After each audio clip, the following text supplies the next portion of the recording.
ഇങ്ങോട്ട് നോക്കുന്നു.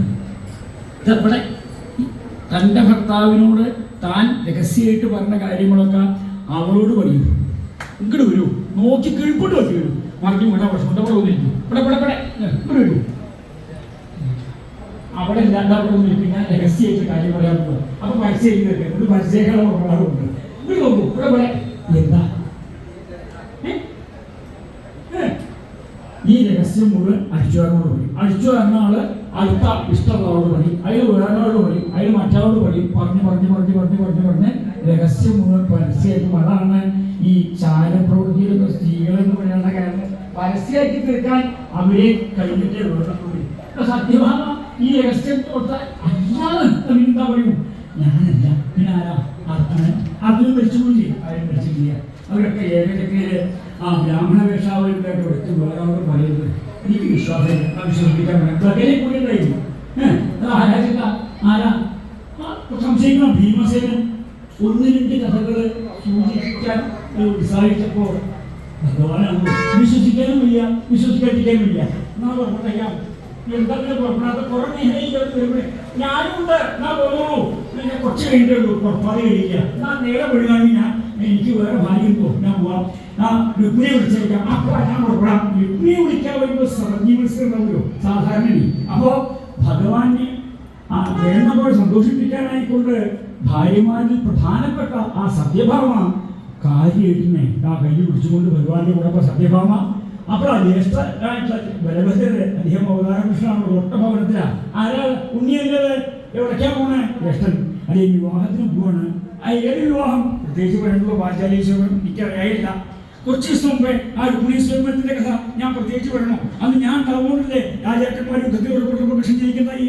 ഞാൻ പറ്റാതെ പോകരുത്, പുറപ്പെട്ട സ്ഥിതിക്ക് മാറ്റില്ല എന്ന് വെച്ചാൽ ഞാൻ മുഴുവനെയാണ്. ഞാനുണ്ട്. സഹോദരങ്ങളുടെ ആപത്ത് ഉണ്ടായിട്ടല്ല, സഹോദര സ്നേഹം കാരണം അവതാരകൃഷ്ണനായിട്ടുള്ള ശ്രീബലഭദ്രന്റെ ശ്രീകൃഷ്ണ ഭഗവാന്റെ കൂടെ പുറപ്പെട്ടു. അപ്പോ ശ്രീബലഭദ്രന്റെ സത്യഭാമ മാത്രല്ല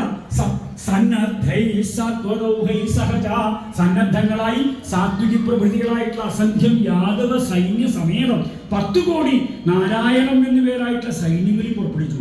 ഇതിൻ്റെ ഒക്കെ ചുമതല എനിക്കാണല്ലോ. താൻ ഉണ്ടാവുമ്പോൾ വല്ല കന്യകാത്ഭുതപ്പോൾ കന്യകേട്ടാൻ നിൽക്കേണ്ട ഈ അവമാനിക്കലും മാത്രമല്ല പീഡനം വല്ലാട്ടിട്ടോ എല്ലാവരും ഒന്ന് കൂടുമ്പോൾ ആ സ്ത്രീകളെ അവമാനിക്കുക, സ്ത്രീകളൊക്കെ വേണ്ട പോലെ മാനിക്കാൻ വേണ്ടി. അപ്പോൾ എന്തെങ്കിലും ന്യൂനത ഉണ്ടായി കഴിഞ്ഞാൽ എടോ ആരൊക്കെ ഉണ്ടാകുന്നു? കൃഷ്ണൻ പറഞ്ഞില്ലേ മുഖ്യനായിട്ടുള്ള അദ്ദേഹത്തിനാ ചീത്തപ്പേര് വരിക അല്ലേ?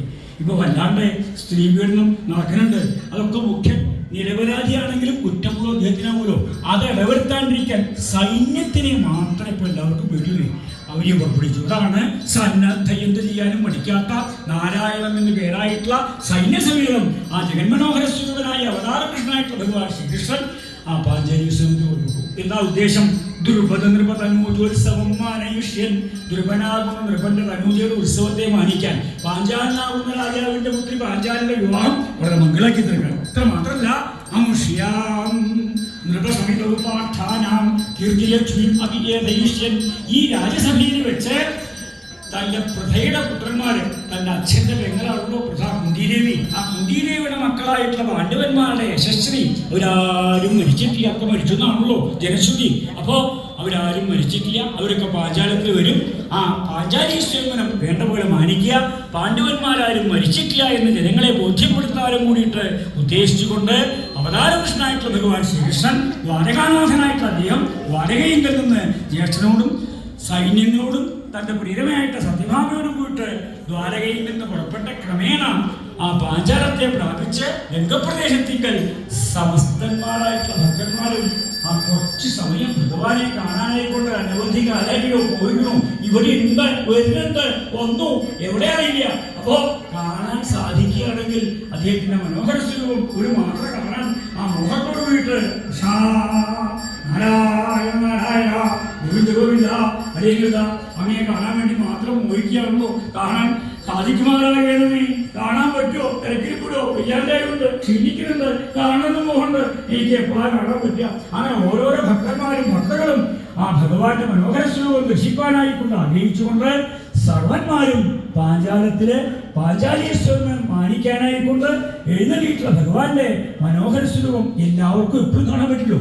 ഭക്തന്മാർക്ക് ഏകാന്ത ബന്ധുവായിട്ടുള്ള അദ്ദേഹം സർവഭക്തന്മാർക്കും ആ വേണ്ട പോലെ ദർശനം നൽകിക്കൊണ്ട് അവരുടെ ആഗ്രഹത്തെ സഫലീകൃതമാക്കി തീർക്കാനായിക്കൊണ്ട് ആഗ്രഹിച്ചുകൊണ്ട് സത്യഭാമയോടും ശ്രീബലഭദ്രരോടും സൈന്യങ്ങളോടും കൂടി പാഞ്ചാലത്തെ പ്രാപിച്ച് രംഗപ്രദേശത്തേക്ക് സഹോദരനോടും കൂടി അയവിടെ വർത്തിപ്പൂതം ചെയ്തത്. അപ്രകാരമെല്ലാം ഇരിക്കുന്ന ഭഗവാൻ സ്വാമി ശ്രീകൃഷ്ണൻ ഭഗവാന്മാരെ രക്ഷിക്കട്ടെ.